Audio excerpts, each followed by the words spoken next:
Hey guys, Aaron Cybertron Zhang here, and today I'm bringing you the Round 6 feature match from Pokemon VGC 15 Philadelphia Regionals between Paul Chua and Andrew Burley. Both players were 5-0 up this point, and I'm going to quickly pause the battle to talk about both players and their teams. So like I said, both players were 5-0 at this point, and they had to win at least 2 more of 4 to make it into the final 16. And they're both pretty popular players in the VGC community. Paul's perhaps more well known for his accomplishments in the seniors division.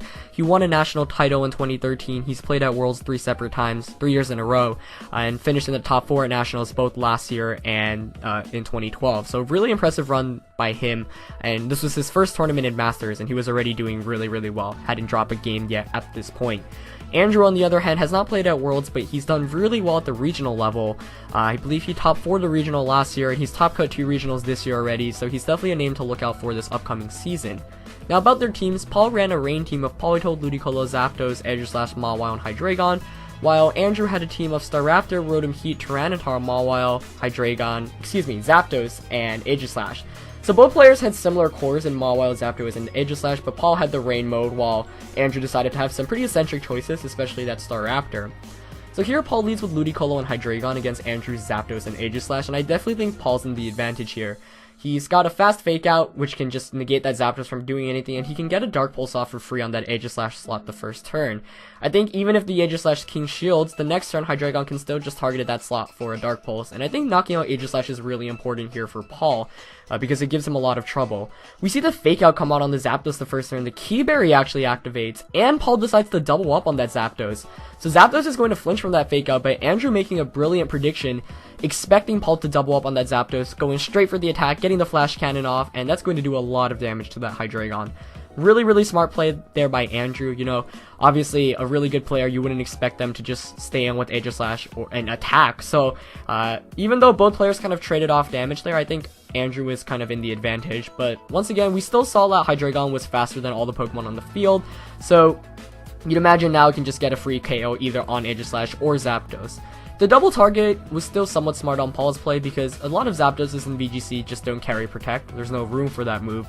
So Paul knew he was basically going to get a lot of damage on that slot, and the King Shield on Aegislash obviously was a very predictable move from Andrew, but this turn he's actually going to go for it. So Andrew made a really gutsy call the first turn, but I think it played out excellently for him. He really wants to knock out that Hydreigon so Aegislash can kind of run through Paul's team.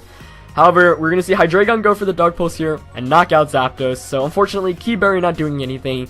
Key Berry a pretty interesting choice because we usually see Citrus Berry or safety goggles on Zapdos, but Andrew deciding to go for Key Berry can really help against Pokemon like Kangaskhan. I know Omari Travis actually brought it to the World Championships this year, and I think it activated on stream against Sejong Park.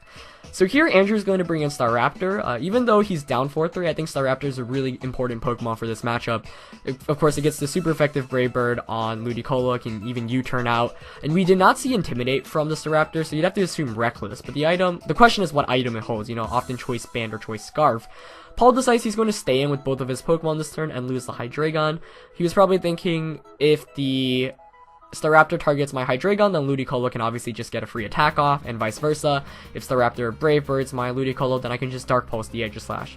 So it was a play where he didn't really know what Pokemon Staraptor would target, and it was one that would basically ensure him at least some free damage, which definitely makes a lot of sense. Mawile comes in here for Andrew as Ludicolo goes for the Scald onto that Mawile slot. An impressive play there. Paul most likely predicting a U-turn there, not going for the Ice Beam, going for the Scald instead. Does not burn the Mawile, fortunately enough for Andrew, and here we see the Shadow Ball go into Ludicolo.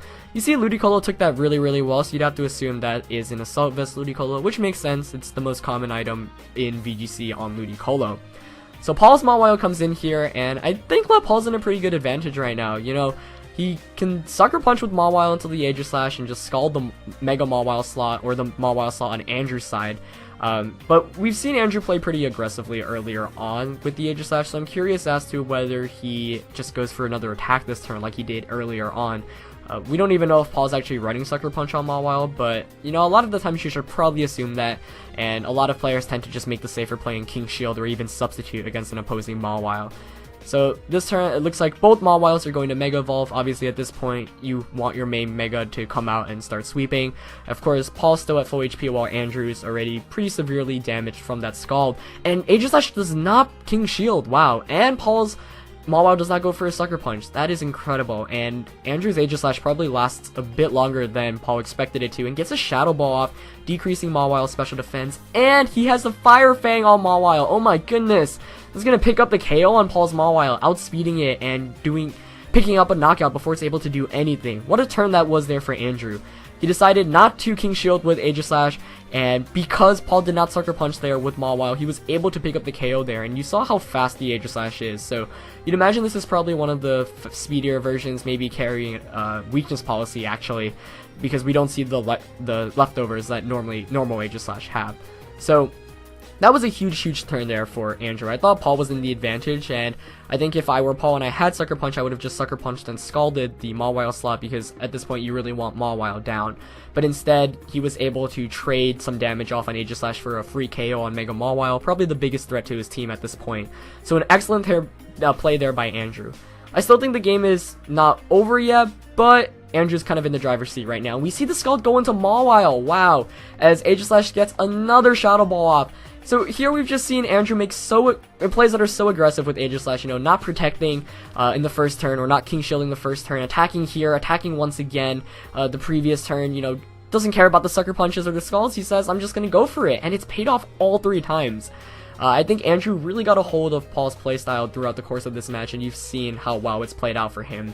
Now he's able to bring in Staraptor, and you'd imagine Mawile can just Sucker Punch the Ludicolo, and Staraptor, most likely Choice Banded with Reckless, can just Double Edge or Brave Bird the Politoed for a KO. Paul makes a smart play here actually by Fake Outing, trying to prevent the Sucker Punch, so I'm sure at this point Paul was trying to KO the Mawile with the Scald, hoping he'd be able to survive this Brave Bird, but you see here, Politoed is not able to survive the Brave Bird, and now Andrew can just Sucker Punch and Brave Bird that slot for a KO. So very well played there by Andrew. It was a really impressive game. I thought Paul had the advantage for sure in the beginning, so that was really impressive to watch. And Andrew's team, you know, Staraptor is a really eccentric choice, so that was really cool. I hope you guys enjoyed the match. This was actually my first time watching it as well, so it was kind of cool to see how it played out. So lots of credit to Andrew, of course to Paul as well. It was a really great game. It's always great to watch 2 great players play without any hacks or luck, and I think that was the course of this game. Andrew just made really hard reads, and it played out perfectly. So I hope you guys enjoyed this match. I'll be bringing you more feature matches from Philadelphia VGC Regionals very soon. Of course, leave a like if you did, and I'll see you next time. Peace.